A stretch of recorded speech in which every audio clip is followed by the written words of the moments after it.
Hey guys, welcome back. This is Tarun again, back with another fitness video. So I've been getting a lot of queries from people on love. When I say love, I mean getting rid of love handles. For people who don't know what love handles are those layer of fat hanging around your sides. They look very weird, both men and women. Obviously it's not a good feeling. When you wear your clothes, especially your jeans or a trouser, there's a bit of layer of fat hanging outside, which kind of bothers us. And plus there's no way to hide it also, because whatever you're going to wear, it's just going to come right out. So people ask me questions like, hey Tarun, is there a way to get rid of love handles? Is there a way we can fix it? So in this video I'm going to answer just that question for you. But let me just tell you something. If you're looking at spot reduction, if you're looking at I'm going to give you a guru month, or I'm going to tell you something, hey, this is what you should do to get rid of love handles.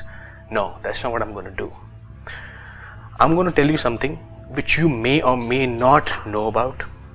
I'm going to be sharing some things with you which may come handy to you, which will help you prevent accumulation of fat around that area.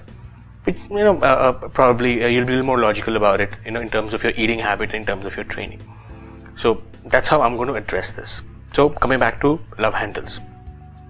Why do we get love handles? So love handles has nothing to do with love.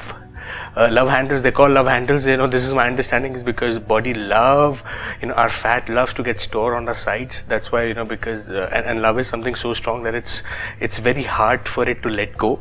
That's why they come on the sides, which is exactly what happens. It's very hard to let go. They say about love handles that even if you try to lose your body fat, you bring it down to at a considerable lower levels, still your love handles will still be loving you enough, because they're the first one to go and the last one to leave.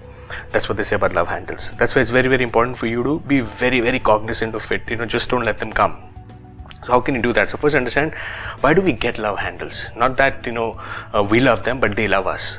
The reason why we get love handles is because when we have enough stress in our body, I don't know if you know this, there is this stress hormone called cortisol.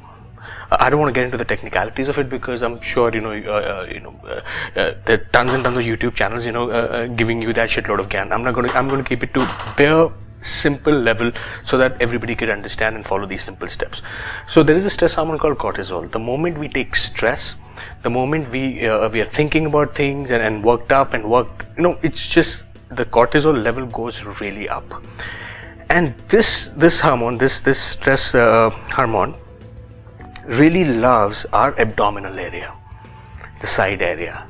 So the more stress you give yourself, the more you're giving this stress hormone room to penetrate your abdominal area through layer of fat and storage. I'm just giving you a top-down view. Don't get into the technicalities of it.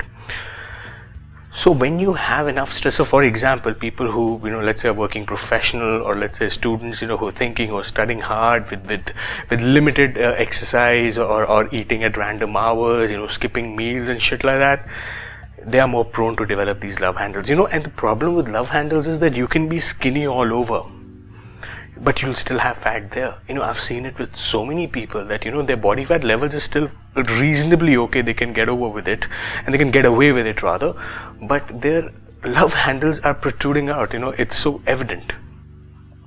So this is the love that they show us. So what you can do is actually minimize your stress levels. When I say minimize it, I'm not saying that don't take stress, because even if I were to tell you don't take stress, life is such a bitch, you will still take stress, because life is made to be like that. So me telling you would not make a difference, but what I can tell you is I can tell you a few steps which you can take or try to take to keep this stress hormone at bay. So what are those steps?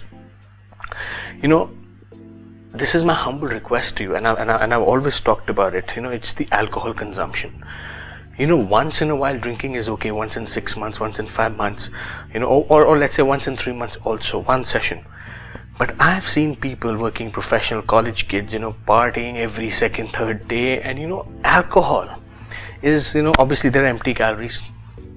they're not doing anything, they're just sitting in your body for no rhyme or reason, is actually leading to that. A, you're taking stress, two, you're not exercising, three, you're drinking alcohol, putting on unnecessary calories, empty calories into your body.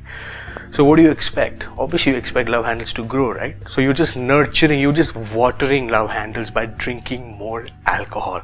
So alcohol is working as a water for those love handles, which I'll call them plants here. So what you should do is cut down on your alcohol, at least cut down on few sessions here and there, so you see these love handles coming down. If you're looking at a spot reduction, if you're thinking that I'm going to tell you certain exercises, you should do these for obliques, you should do these for external obliques, internal obliques, it's of no use, man. It's not going to work because there's so much of a layer of fat covering them. Exercising that area won't even help. I really get shocked when people do abdominal and oblique exercises when they have so much of fat. You're just making it more thicker by exercising your obliques with weights. Anyways, they're fat, they're thick, and you by putting extra resistance on it, you're making them more thicker. So it's of no use. So don't do any oblique exercises whatsoever.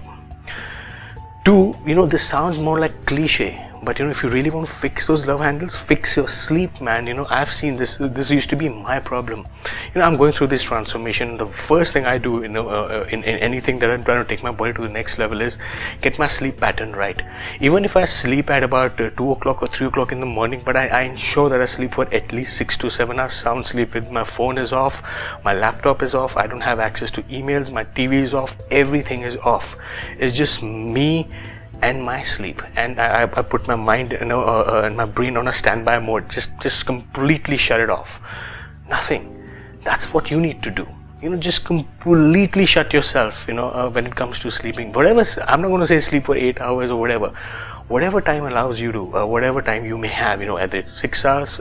Ideally you should be sleeping between 6 to 8 hours, but if you don't have time, even if you get to sleep 4 to 5 hours, that's good enough. But ensure that it's sound sleep. I know in today's day and age it's very difficult to get this sound sleep, but hey, you got to try. And the day you fix it, because you'll be surprised, sleeping burns maximum amount of calories. Any activity, not even your workout, not even anything that you do during the day when you're resting metabolic rate, the maximum calories you're going to be burning, it's going to be through sleeping. So why? So to sleep more, to burn more. Think about it. It's logical. Again, I'm not making it up. You can Google it if you don't believe me. Sleeping will burn more calories. So try to get that sound sleep going. Number 3, I tell this to people, and it's just that I sound like a broken record, that you got to eat, man. I don't know, people think that by not eating, by starving themselves, they're taking this whole sense of pride that hey, I haven't eaten anything, so I can eat this heavy lunch or heavy dinner. You really don't have to do that, man. If you were to eat regularly after every 2 to 3 hours, you are not doing that insulin spike that I talked about in the past. So you're keeping your blood sugar levels in control, and it's very, very important when your goal is to minimize fat percentage of your body, when your goal is to keep your body fat percentage at a reasonably lower levels. You need to ensure that you at least eat every 2 to 4 hours. If not, I would say 4 hours is a little too much, but hey, 3 hours is good enough. I know it may sound a little cheesy, you're having a meeting with your bosses and you're just eating something, but it's still better than you looking fat and unhealthy and developing certain diseases. It's still better, right? You can always change your job, you can always change your boss, but not at the cost of your health, man. Think about it. It's not worth it. And if you're a working professional or even a student, this is the 4th and last thing that I would tell you, man. You gotta eat your breakfast, man.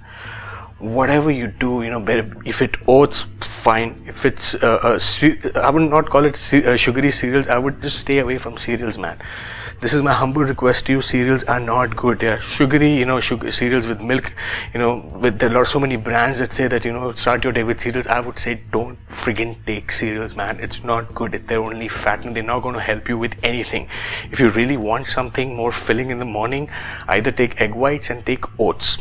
They're still better, not masala oats. Regular oats, man, make it in either milk or water and they're good to go. But point is, do not friggin' skip your meals.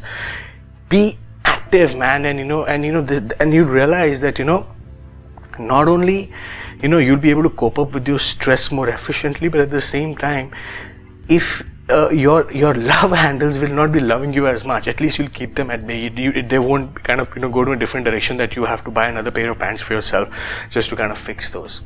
So these are some of those things that I would do, and I'm actually doing in my life to ensure that I don't get those love handles back. And trust me, this is the practice. You have to do it every friggin' day. It's not going to be easy, it's going to be challenging, but hey, in life everything is tough, and this is what we're conditioned to do. So I hope this answers your question about love handles. Sorry if I disappointed you by not telling you certain exercises, but hey, exercises won't help in love handles, trust me. The only way you can fix love handles is by minimizing your body fat, and I just told you how to minimize your body fat by eating every 2 hours, by controlling your stress levels at bay, and reducing your alcohol intake. These are the only things that you really need to do to curb your love handles. So any one of you have any questions around this, feel free to reach out to me either on my Facebook, YouTube, WhatsApp, and I'll be very happy to address those queries on this love handles. So until we meet again, see you.